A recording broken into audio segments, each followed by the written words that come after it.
जी आएंगे हम आपके पास। जी बोल दीपचंद जी कुछ कहना जी। चाह रहे हैं। दीपचंद जी जी।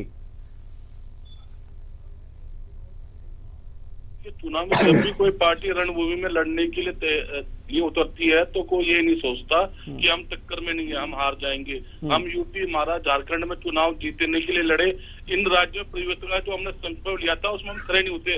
लेकिन मेरा अभी भी आपके चैनल के माध्यम से 2-3 सवाल है प्रति भटनागर जी, जरा आप जवाब दीजिएगा कि 1995 के बाद सबसे बुरे रुझान जो आप बता रहे हैं हिंदुस्तान की राजनीति में, ऐसा गठबंधन का रुझान कभी नहीं आया, पहली बात। दूसरी, शरद पवार के रहते हुए अजित पवार को इतनी सीटें कैसे मिल गई महाराष्ट्र के अंदर, इसका भी आप जवाब दीजिए।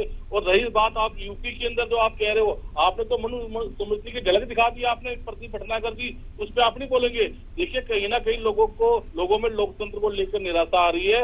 यूपी में तो ये दिखा दिया कि मनुस्मृति की झलक क्या होती है, संविधान की जगह मनुस्मृति आएगी तो इसके मायने क्या होंगे? पिछड़े, दलित, अल्पसंख्यक, इनका मताधिकार नहीं होगा जब घर के सामने बैरिकेड लगा दिए जा रहे हैं। 314 इलेक्शन कमीशन में शिकायत होती है। बताइए आप एक उपचुनाव के अंदर मीरापुर विवाद में देखिए, वोटर पे एसओ ने रिवॉल्वर तान दी, सीमापुर वोटर में पहचान पूछी गई आपसे और कुदरती में मुस्लिम वोटरों को रोका गया।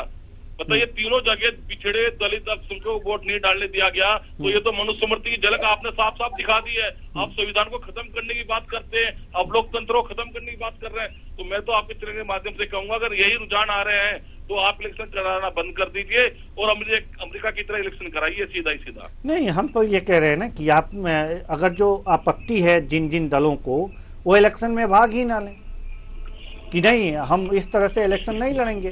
क्यों? देवेंद्र फडणवीस जी, आदित्य देवेंद्र जी, कुशवाहा जी, या तो आप रीओ पोलिंग करवा दीजिए महाराष्ट्र की। मैं आपके चैनल के माध्यम से अपील करता हूँ। प्रति भटनागर जी बोलिए, रीओ पोलिंग करवाएंगे आप? लीजिए, रीपोलिंग की बात हो रही है प्रदीप भटनागर जी। क्या मेरी बातों के सवालों के जवाब देंगे थे? जी बिल्कुल, क्यों नहीं। मैंने कुछ सवाल करे मगर जवाब नहीं मिले उनके। मैंने पूछा कितने आपके विधायक उत्तर प्रदेश में, बताया नहीं। मैं तो हर बात का जवाब देने को तैयार हूँ, एग्री हूँ, मगर आपका भी राइट बनता है कि आपको भी जवाब देने चाहिए, मगर आप लोग जवाब देते नहीं हो। आप मेरे केवल एक सवाल का जवाब दो, सारे सवाल का जवाब दो। कितने विधायक हैं आपके उत्तर प्रदेश में? उम्मीद थी क्या हमारा गठबंधन तो है, आप ये बताइए। मैं गठबंधन की बात नहीं कर रहा हूं आपसे, हरियाणा मैं विधायक पूछ रहा हूँ, लोकसभा नहीं पूछ रहा हूँ।